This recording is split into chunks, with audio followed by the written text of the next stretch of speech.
ഈശോമിശിഹായിലെ ഏറ്റവും പ്രിയപ്പെട്ട അച്ഛന്മാരെ, സിസ്റ്റേഴ്സ്, സഹോദരി സഹോദരന്മാരെയും ഏറ്റവും വാത്സല്യമുള്ള കുഞ്ഞുമക്കളെ, വിശുദ്ധവാരത്തിലേക്ക് നമ്മൾ പ്രവേശിക്കുകയാണ്. ഈ വിശുദ്ധവാരം നിങ്ങൾക്കെല്ലാവർക്കും ഏറ്റവും ആത്മീയമായ ഒരു അനുഭവമാകട്ടെ എന്ന് ഞാനും ആശംസിക്കുകയും പ്രാർത്ഥിക്കുകയും ചെയ്യുന്നു. നമ്മളെ സംബന്ധിച്ചിടത്തോളം നമ്മുടെ കർത്താവിൻ്റെ സഹനങ്ങളെ, പീഡാസഹനങ്ങളെക്കുറിച്ച് ധ്യാനിക്കുന്ന അവസരമാണ് ഈ വിശുദ്ധവാരം. രക്ഷാകരമായ കർത്താവിൻ്റെ സഹനമാണ് നമ്മുടെ ധ്യാന വിഷയം. അതുകൊണ്ട് തന്നെ ഈ ദിവസങ്ങളിൽ നമ്മുടെയൊക്കെ കുടുംബങ്ങൾ അല്പം ശാന്തമാവണം, ബഹളങ്ങളൊക്കെ കുറച്ച്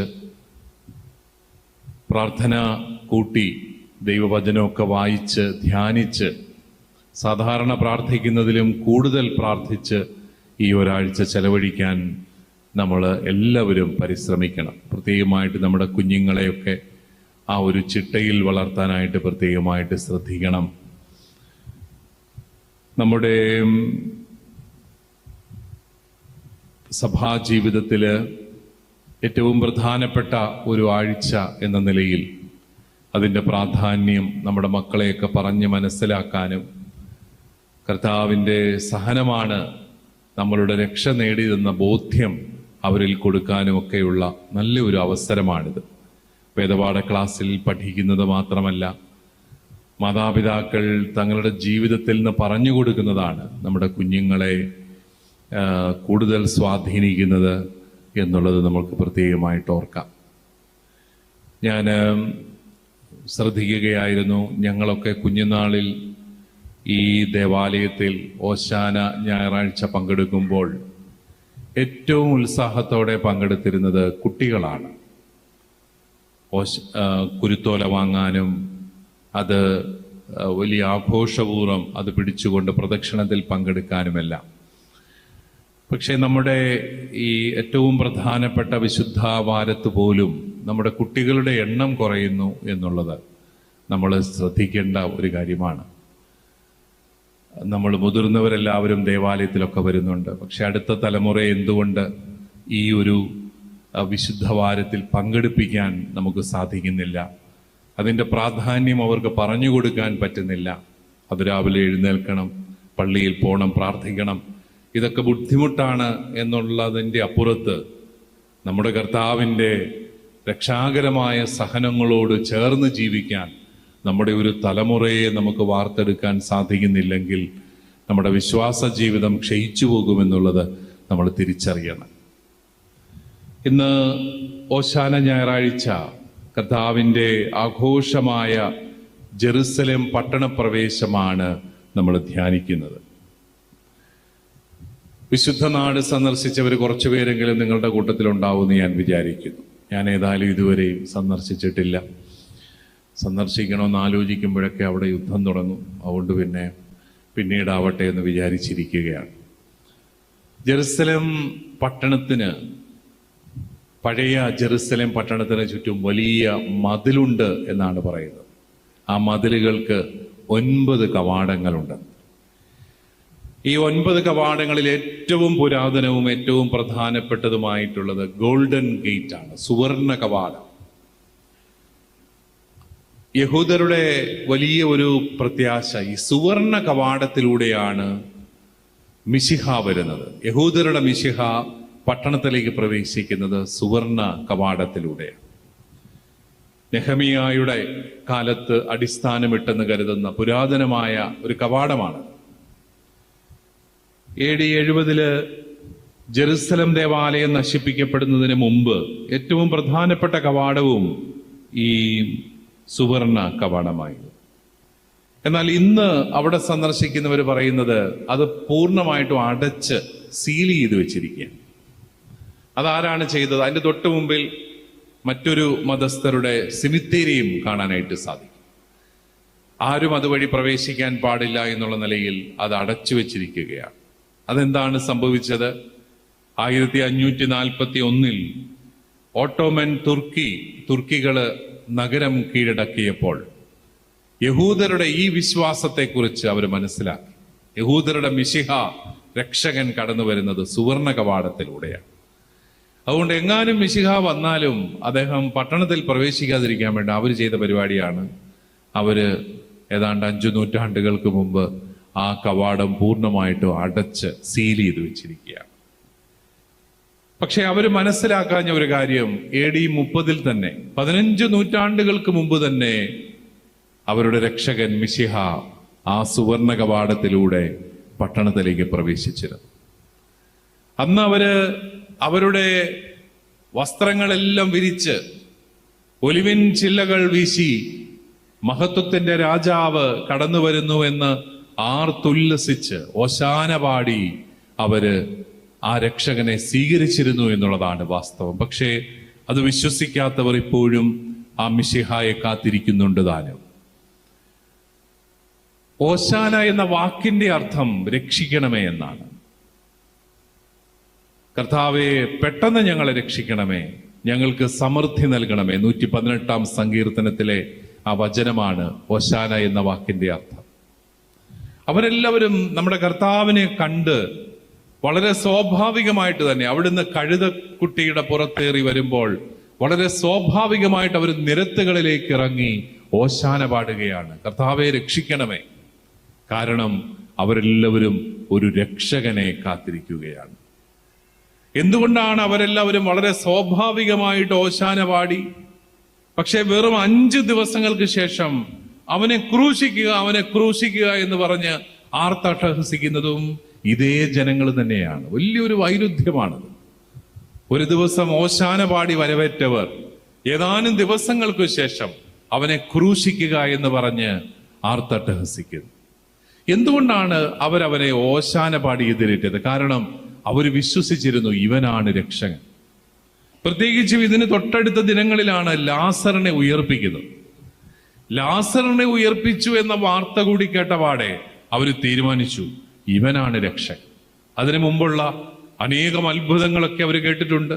അത്ഭുത പ്രവർത്തകരൊക്കെ അവിടെ ധാരാളം ഉണ്ടെങ്കിലും അവൻ പ്രവർത്തിച്ച അത്ഭുതങ്ങളെല്ലാം വ്യത്യസ്തതയുള്ള അത്ഭുതങ്ങളായിരുന്നു. 5 അപ്പം കൊണ്ട് 5000 പേർക്ക്, 7 അപ്പം കൊണ്ട് 7000 പേർക്ക്, അതുപോലെ കടലിന് മീതെ നടക്കുന്നു, കടലിനെ ശാന്തമാക്കുന്നു, അനേകർക്ക് സൗഖ്യം കൊടുക്കുന്നു. അവൻ ചെയ്ത പ്രവൃത്തികളെല്ലാം എഴുതപ്പെടാനായിരുന്നെങ്കിൽ ലോകത്തിലെ പുസ്തകങ്ങൾ തന്നെ മതിയാകുമായിരുന്നില്ല എന്ന് യോഹന്നാൻ സുവിശേഷകൻ എഴുതി വെച്ച രീതിയിൽ അനേകം അത്ഭുതങ്ങൾ പ്രവർത്തിച്ച രക്ഷകൻ. അവരുറപ്പിച്ചു ഇവൻ തന്നെയാണ് രക്ഷകൻ, ഇവനാണ് മിശിഹ.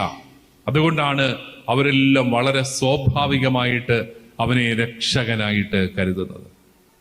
പക്ഷേ അവര് പ്രതീക്ഷിച്ച രക്ഷകനും മിശിഹ എന്ന രക്ഷകൻ, ഈശോ മിശിഹ എന്ന രക്ഷകനും വ്യത്യസ്തമായിരുന്നു എന്നുള്ളതാണ് അവരുടെ പ്രതീക്ഷകളെല്ലാം മങ്ങിപ്പോകാൻ കാരണം.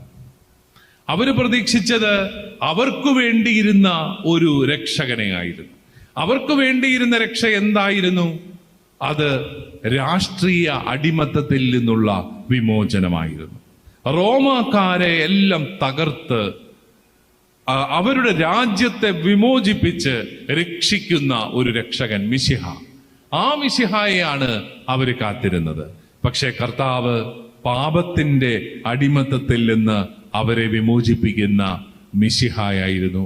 അതവർക്ക് വേണ്ടായിരുന്നു, അതവർ പ്രതീക്ഷിച്ചിരുന്നില്ല. അവര് പ്രതീക്ഷിച്ചിരുന്നത് അവരെ ഈ റോമാക്കാരുടെ അടിമത്തത്തിൽ നിന്ന് രക്ഷിക്കുന്ന ഒരു രക്ഷകനെയായിരുന്നു. നമ്മൾ ഈശോയെ സ്നേഹിക്കുകയും ഈശോയെ ആരാധിക്കുകയും ഈശോയെ ജീവിതത്തിലേക്ക് പ്രതീക്ഷിക്കുകയും ചെയ്യുമ്പോൾ നമ്മുടെ മുമ്പിലുള്ള ഒരു ചോദ്യം ഇതാണ്: നിങ്ങൾ പ്രതീക്ഷിക്കുന്ന ദൈവം തന്നെയാണോ ഈശോ മിശിഹ? നമ്മൾ പ്രതീക്ഷിക്കുന്നത് എന്താണ്? നമ്മൾ പ്രതീക്ഷിക്കുന്ന ഒരുപക്ഷെ നമുക്ക് സമ്പത്ത് തരുന്ന ഒരു ദൈവം, നമുക്ക് സുഖം തരുന്ന ഒരു ദൈവം, നമ്മുടെ പ്രശ്നങ്ങളെല്ലാം മാറ്റിത്തരുന്ന ഒരു ദൈവം, ഈ ലോക ജീവിതത്തിലെ എല്ലാ പ്രശ്നങ്ങളും മാറ്റി വളരെ സുഖകരമാക്കി ഒരു ജീവിതം നമുക്ക് ഇവിടെ പ്രദാനം ചെയ്യുന്ന ഒരു രക്ഷകൻ.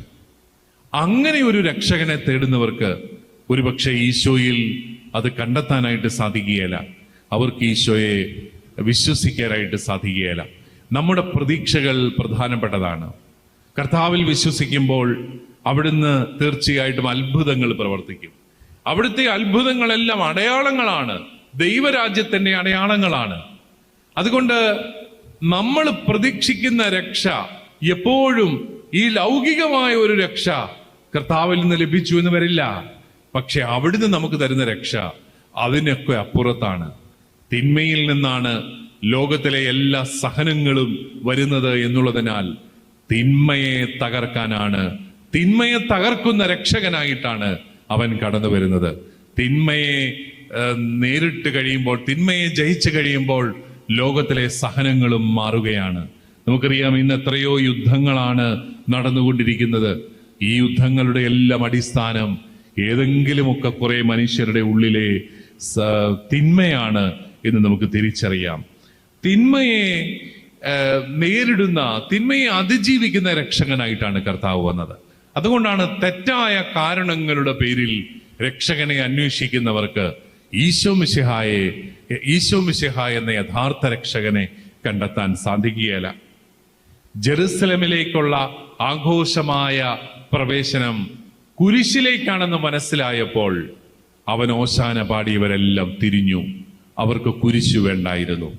കുരിശിൽ മരിക്കുന്ന പരാജിതനായ ഒരു മനുഷ്യനെ അവർക്ക് ആവശ്യമില്ലായിരുന്നു. അതുകൊണ്ട് അവരെല്ലാം ഒരു ജനക്കൂട്ടത്തിന്റെ മനഃശാസ്ത്രം കൃത്യമായിട്ട് പ്രവർത്തിച്ചുകൊണ്ട് തന്നെ അവനെ തന്നെ ഏറ്റവും വലിയ ബലിയാടായിട്ട് മാറ്റി. അവനെ ക്രൂശിക്കുക, അവൻ ഞങ്ങളുടെ പ്രതീക്ഷകൾ മുഴുവൻ കളഞ്ഞു, അതുകൊണ്ട് നിങ്ങൾ പോയി അവനെ ക്രൂശിക്കുക എന്ന് പറഞ്ഞ് അവർ അട്ടഹസിക്കുകയാണ്. ഓശാന പാടിയ നാവുകൊണ്ട് തന്നെ അവനെ ക്രൂശിക്കുക എന്ന് അട്ടഹസിക്കുന്ന ഒരു ജനം. ചരിത്രത്തിലെ ഏറ്റവും വലിയ വൈരുദ്ധ്യമാണ്. ജനക്കൂട്ടത്തിന്റെ മനഃശാസ്ത്രം പഠിക്കാൻ നമുക്ക് ഏറ്റവും നല്ല പാഠവുമാണത്. ജനക്കൂട്ടത്തെ വിശ്വസിക്കാനാവുമോ? ജനക്കൂട്ടത്തിന്റെ ആവേശത്തെ നമുക്ക് വിശ്വസിക്കാനാവുമോ? വ്യക്തിപരമായി നമ്മളുടെ ബോധ്യങ്ങളും ജനക്കൂട്ടത്തിലായിരിക്കുമ്പോഴുള്ള ഒരു ബോധ്യങ്ങളും തമ്മിൽ വലിയ വ്യത്യാസമാണ്. വ്യക്തിപരമായി സമാധാനത്തിന് വേണ്ടി നിൽക്കുന്നവര് ജനക്കൂട്ടത്തിന്റെ ആവേശത്തിൽ അക്രമാസക്തരാകുന്നത് നമുക്ക് കാണാനായിട്ട് സാധിക്കും.